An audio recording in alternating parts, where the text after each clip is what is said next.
Hello बच्चों, आज हम पढ़ेंगे कोशिका के बारे में। सबसे पहले हम देखते हैं कोशिका की परिभाषा। जीवन की मूलभूत इकाई को हम कोशिका कहते हैं। अंग्रेजी में इसको बोलते हैं बेसिक फंडामेंटल ऑफ लाइफ। देखिए, कोशिका का जो नाम होता है उसे हम साइटो के नाम से जानते हैं, और कोशिका का जो अध्ययन होता है उसे हम साइटोप्लाज्म के नाम से जानते हैं।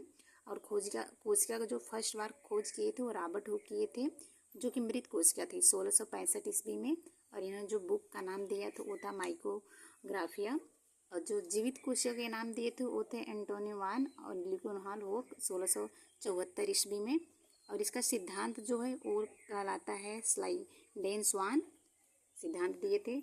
छोटी कोशिका सबसे माइकोप्लाज्मा होती है, जिसे हम पीपीएलओ के नाम से जानते हैं। और सबसे बड़ी कोशिका जो होती है हमारे शुतुरमुर्ग का अंडा होता है। और मानव में बड़ा सबसे कोशिका जो होता है वो अंडाणु होता है। मानव में सबसे छोटी कोशिका जो होता है वो शुक्राणु होता है।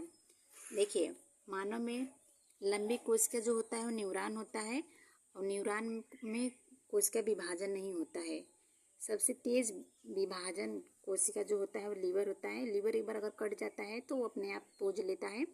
और जैसे कि हम कोशिका का निर्माण कैसे होता है, जैसे हम एक घर बनाते हैं तो सबसे पहले हमको ईंट की ज़रूरत होती है, फिर उसमें दीवार सीमेंट बालू डालते हैं, फिर एक कमरा तैयार होता है, कमरा से फिर हमारा घर प्राप्त होता है, एक बनता है।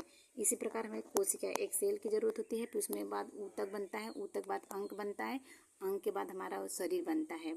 कोशिका दो प्रकार की होती है, एक हमारा होता है एक कोशिकीय और एक होता है हमारा बहुकोशिकीय।